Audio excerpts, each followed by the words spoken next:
Quem sou eu? Eu sou múltipla. Eu sou... Eu me transformo em outras, como diria o Itamar Assunção.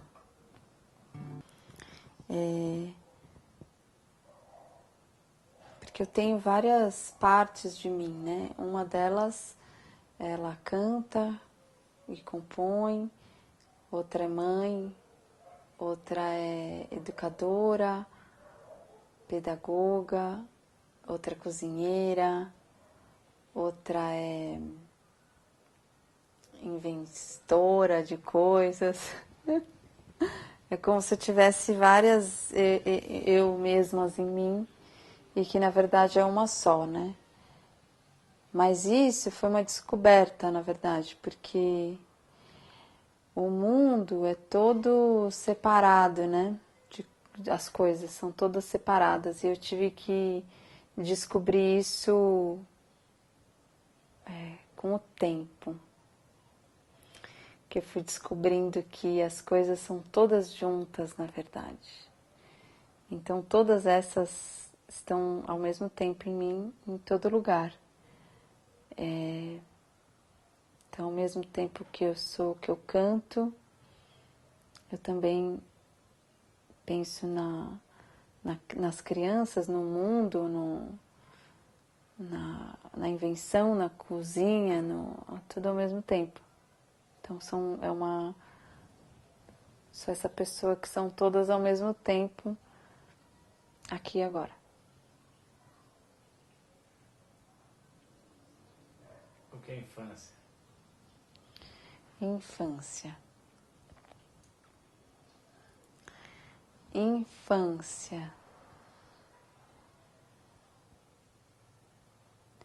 A infância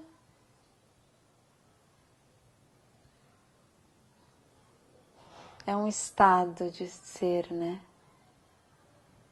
Um estado de ser. A infância. É você se conectar com o que realmente importa, com a essência, com a espontaneidade, com a brincadeira, com a não barreira do outro, né? Com a liberdade. A infância é a liberdade, né? Liberdade de você ser o que você realmente é. Sem precisar...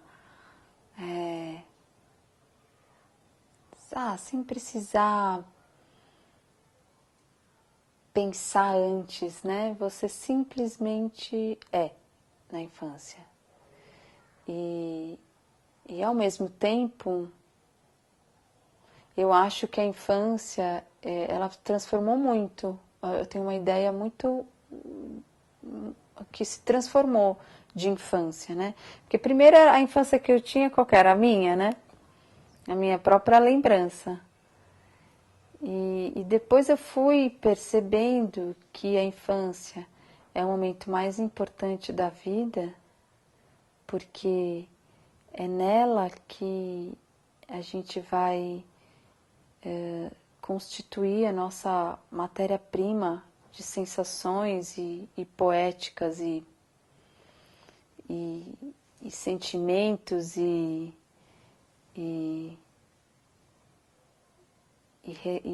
relação com as coisas, né?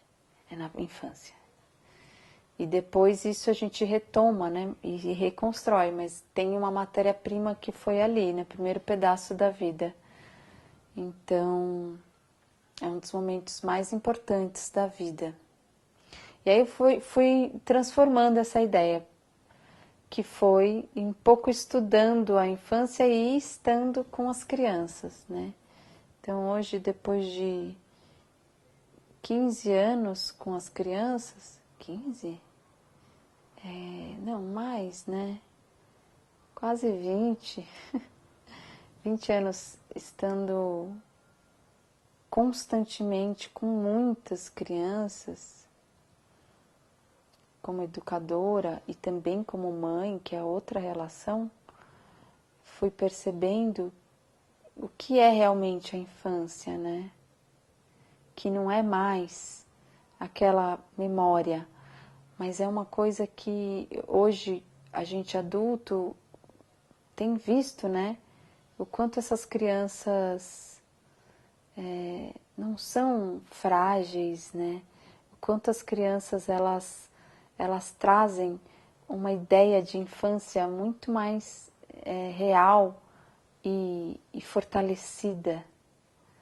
Uma infância que vive realmente o agora e que faz acontecer a infância, né? No agora ela está acontecendo, né? Então a gente renova essa ideia da infância com as crianças, que são outras crianças, é um outro momento e é um outro mundo, é um outro momento histórico e as crianças elas vão só mostrando no jeito que elas se relacionam com a vida e no jeito que se relaciona com o mundo, com a gente. Então eu acho que a gente trouxe hoje em dia, a gente tem uma possibilidade de infância muito mais profunda, de acreditar mesmo na infância, de ver a criança como uma pessoa, não como um bichinho fofinho ou como ai, não sabe nada, né? Isso mudou, é outra infância. Então hoje a gente consegue ver a infância. Acho que tem um artista que, para mim,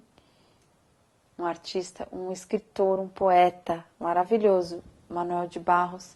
Ele é um dos caras, para mim,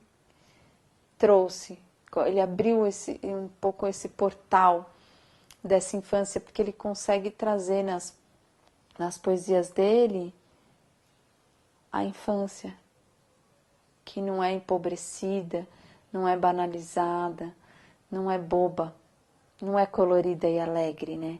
A infância tem suas dores, né? Por que a gente acha que a infância é tudo fofinho e lindo e romântico? E não é, né? A infância é cheia de pedras no caminho, cheia de coisas que a gente aconteceu. E também ficar achando que a infância tem que ser sempre tudo lindo, não existe, né? Porque a gente está aqui vivendo e aprendendo e sofrendo. Não existe como não viver isso, inclusive na infância. Então, eu não sei, vejo nos poemas do Manuel de Barros essa... Claro, ele é adulto, né? Mas eu já li para minha filha, já li para outras crianças e elas acessam com muita facilidade ele. E eu só consegui acessar o Manuel de Barros isso porque eu ouvia desde criança, né? Que ele é lá do Mato Grosso também. E eu só consegui ouvir quando eu parei de pensar. Aí eu comecei a ouvir a poesia do Manuel de Barros. Que nem as crianças, né?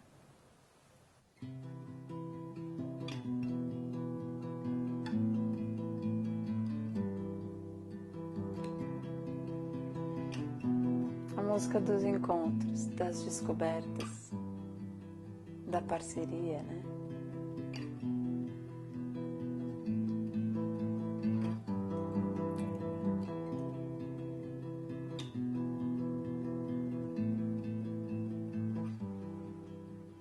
Era uma vez uma tinta escura que conheceu o papel e sua brancura, folha de papel sem nenhuma rasura, vivia sempre ao léu, tal folha de papel. Tinta de água preta, pronta pra deslizar, era no papel que queria rabiscar. Folha de papel se assustou com o convite inteirinha se dobrou, mas a tinta ainda insiste. A tinta tão danada é risco, traço e cor. Não quer ficar calada, nem sozinha no amor. Linha feita de tinta, água preta no papel. Escorrega e brinca, se o branco vira céu.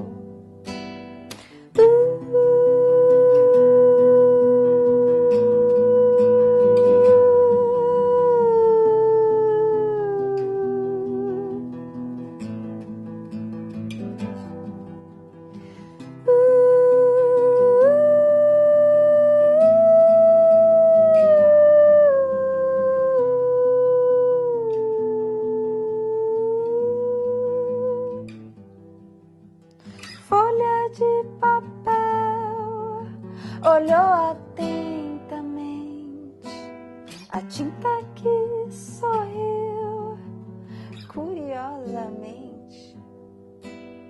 Folha de papel, abre sua asa, tinta de água preta, encontra sua casa. Folha de papel, abre tua asa, tinta de água preta, encontra sua casa.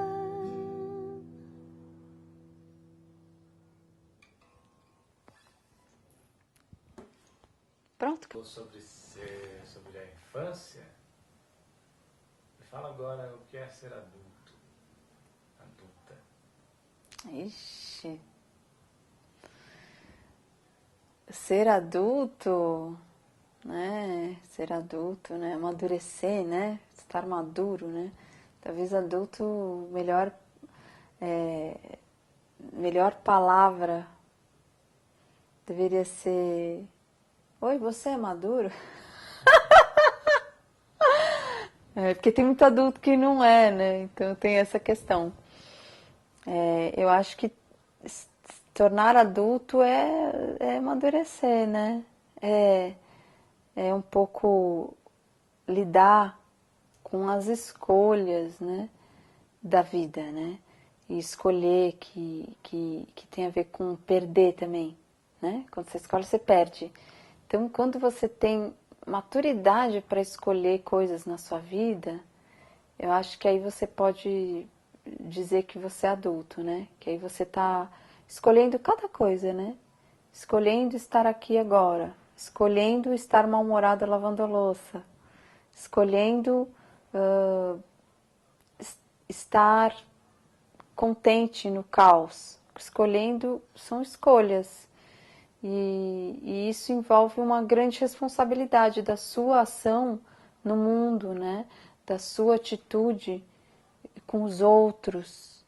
Então, eu acho que isso tem a ver com ser adulto. Quando você percebe que um gesto seu ecoa em todas as pessoas, né? E no mundo. Então, por isso que não é fácil, né? Você ter mais consciência da sua própria atitude. É um exercício constante, talvez, né? Amadurecer. Ela não chega num lugar.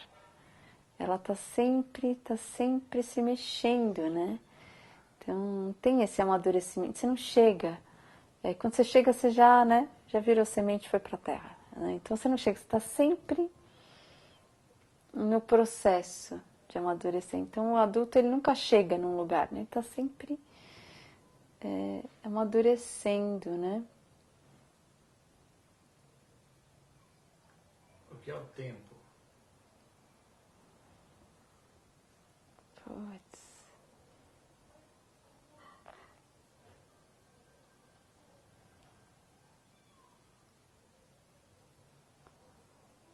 O tempo.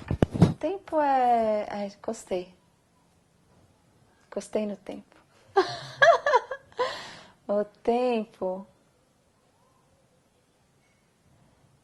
é aqui e agora, né? É aquela coisa. É o espaço, né? Tempo é espaço.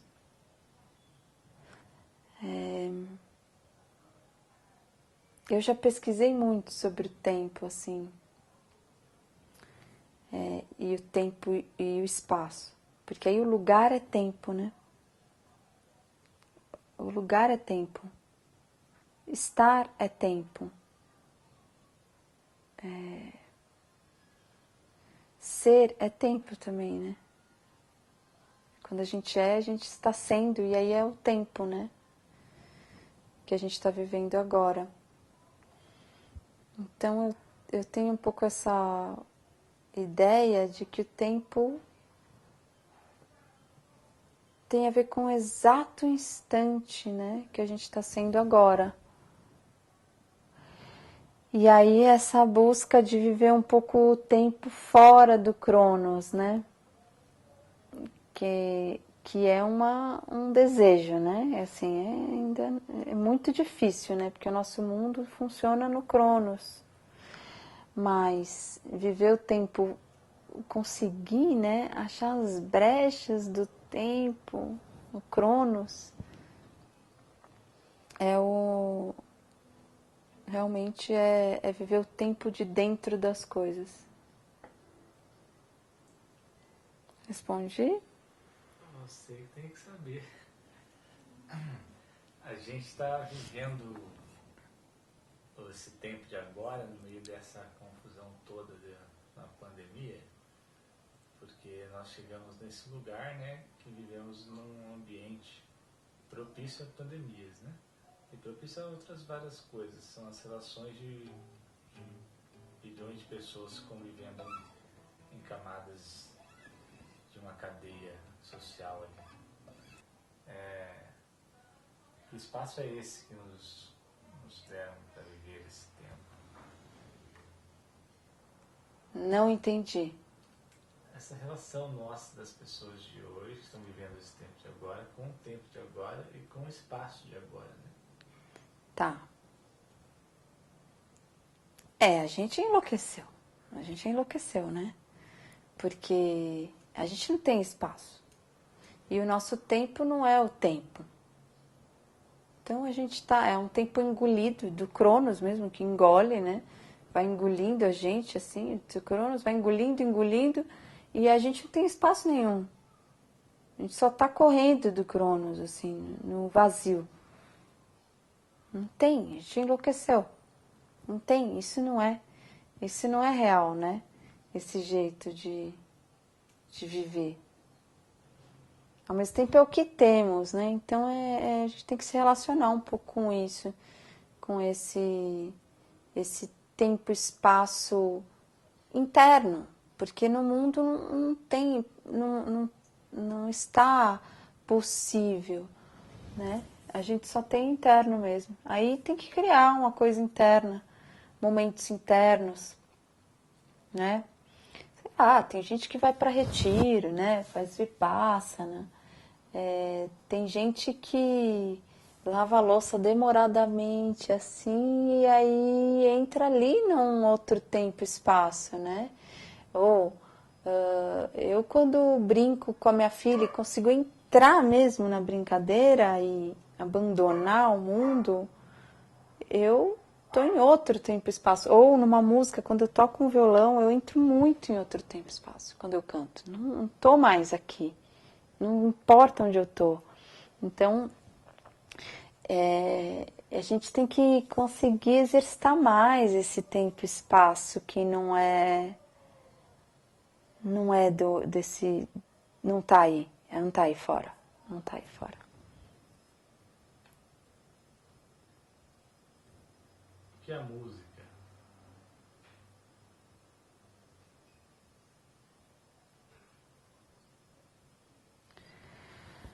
A música é a nossa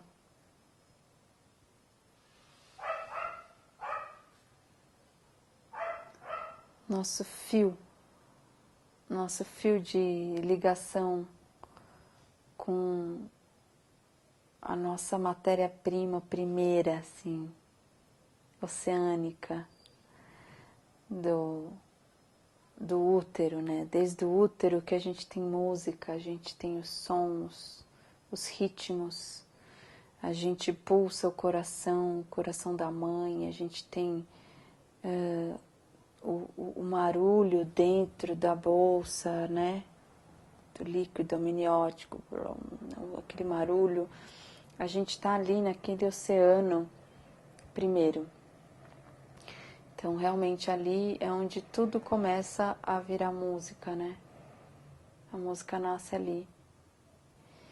E aí a gente nasce, faz um rompimento, né?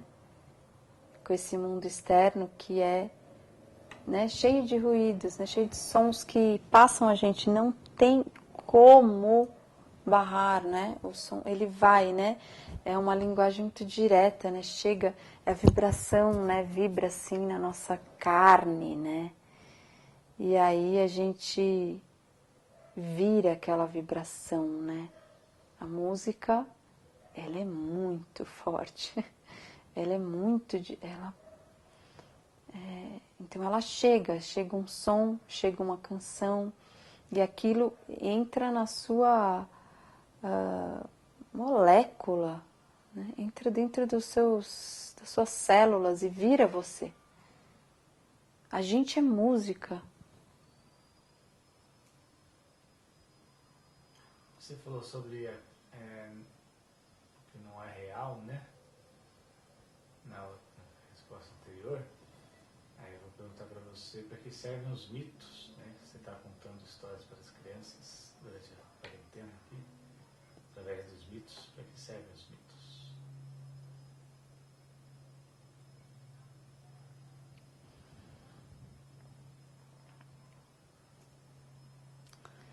Os mitos. A mitologia, né? A cosmologia das coisas, né? O mito é a origem, né? Os mitos são a origem, né? Talvez seja um jeito da gente lembrar, assim, de onde a gente veio, do que a gente é feito, de toda essa... do nosso lado mais cósmico, talvez. Menos matérico, né? É menos matérico. O mito não é matéria. O mito, ele é uma consciência, né? Te abre arquétipos, né? Te faz se conectar com uma lembrança ancestral originária. Então, eu não sei, eu acho que a gente não existe sem a mitologia. A gente não é sem a mitologia. Tudo é mitológico, né? Então, só que a gente não tem essa... Eu acho que a gente tem uma distorção também cultural. A gente tem uma coisa popular de mito, né? Muito negativa, né? Isso é um mito, tipo uma coisa ruim ou que é muito falsa. Uma coisa que está muito distante, que é... isso é um mito, né? Bolsonaro é um mito. Eu acho horrível essa frase. Porque para mim o Bolsonaro é muito longe de ser um mito. Porque o mito mesmo, ele é de uma coisa muito mais primeiro, é original, é da origem mesmo do ser humano, né? É onde tem os mitos. A gente foi formado pela mitologia grega, né? Então a gente sabe muito da mitologia grega, os mitos dos heróis, mas eles explicam tudo, né? Explicam tudo. E aí você vai ver a mitologia grega, parece muito com a mitologia africana, Yorubá, a mitologia que a gente conhece pelo candomblé, aí os mitos indígenas, né? os nossos mitos indígenas, que são a origem de tudo, né? Que a gente nem conhece nada, nada da nossa raiz, da nossa mitologia indígena. Então, assim, a gente está muito distante da mitologia, né? Infelizmente. Ao mesmo tempo, a gente vive ela e fica achando que não. Então, tem essa quebra aí, porque a gente culturalmente inventou atribui um sentido para o mito que não é real. O mito é outra coisa, né? Como é ser mãe?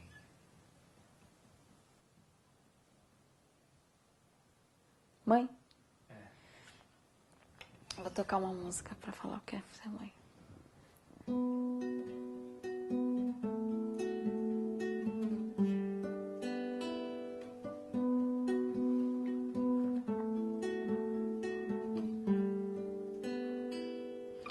Deita, receba minha voz, deixa entrar no seu corpo um pouco do colo que quando pra você me dou.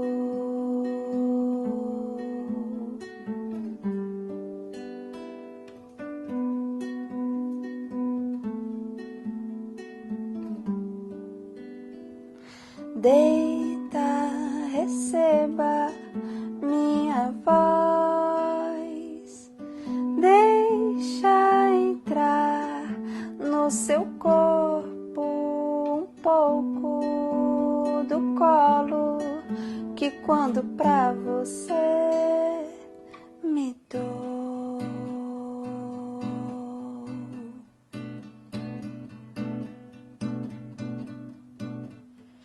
Colo que cura, doçura da fruta, o colo que cura, doçura da fruta, força bruta, força bruta, força bruta, força bruta.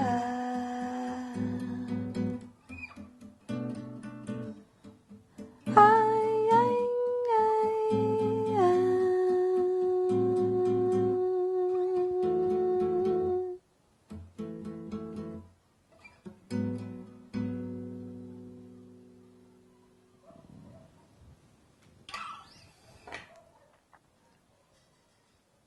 O que é a poesia?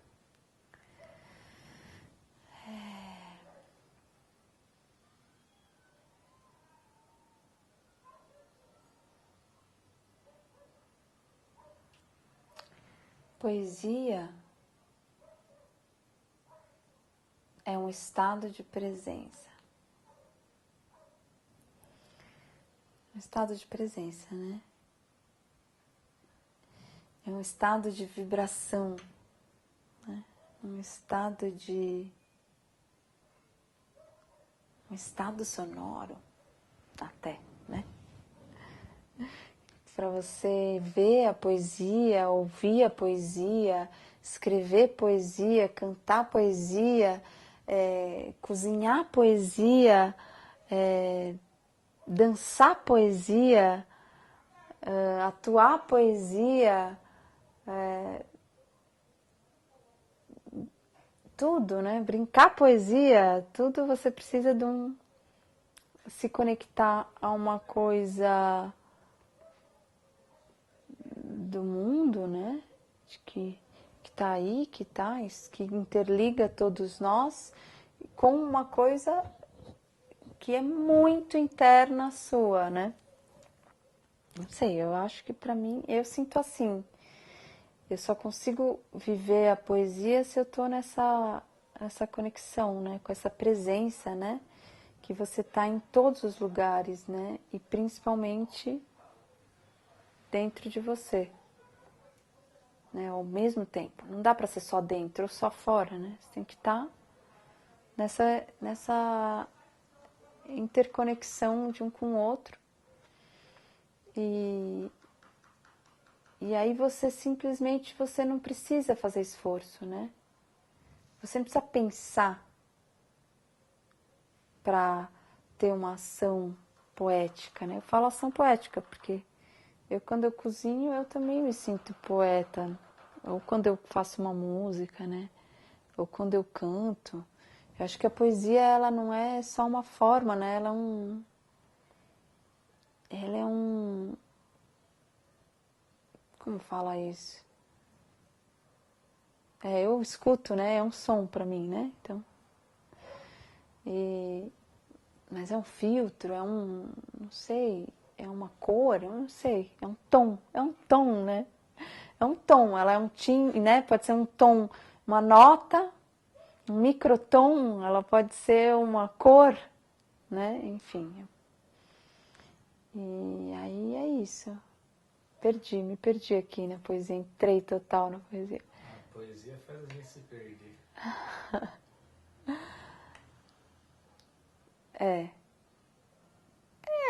Não sei se a gente se perde, né? Eu acho que a gente se ganha, né? Se ganha. Falando em poesia, o que é a paixão?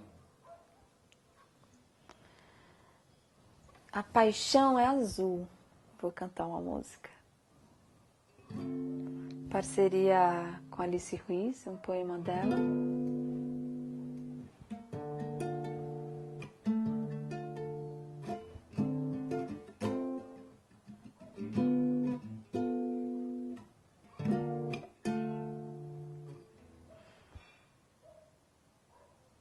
Depois de um dia, uma semana, um mês,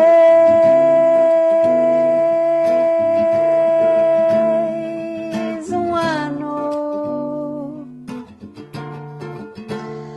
tudo azul com você.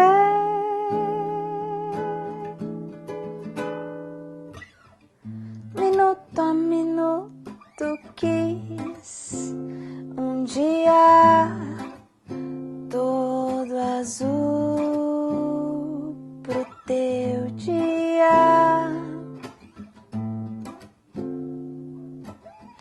Meu querer, quero crer, azulou teu dia a dia, tudo que podia.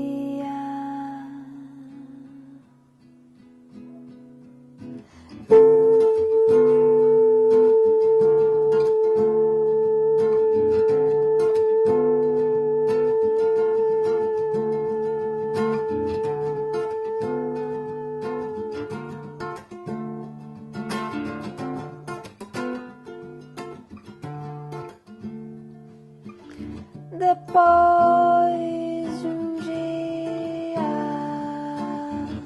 uma semana, um mês,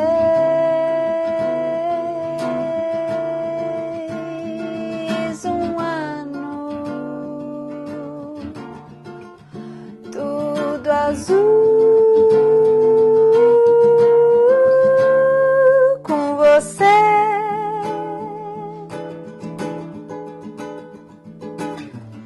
Minuto a minuto quis um dia todo azul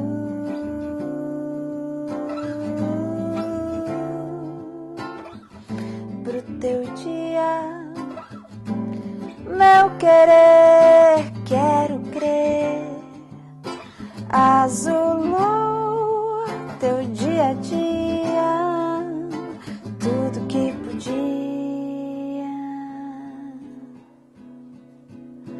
depois de um dia todo azul que podia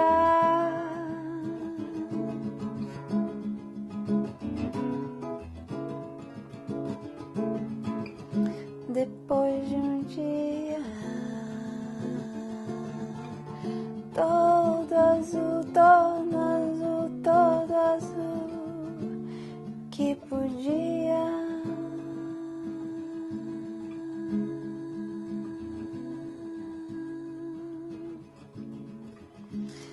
todo azul.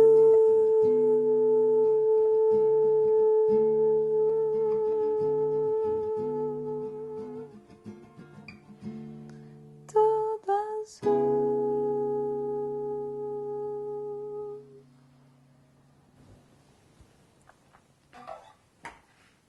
O amor, assim, azul infinito.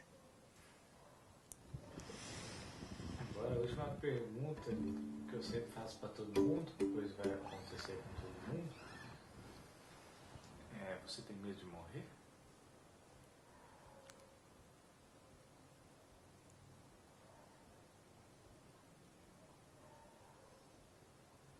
Tenho e não tenho.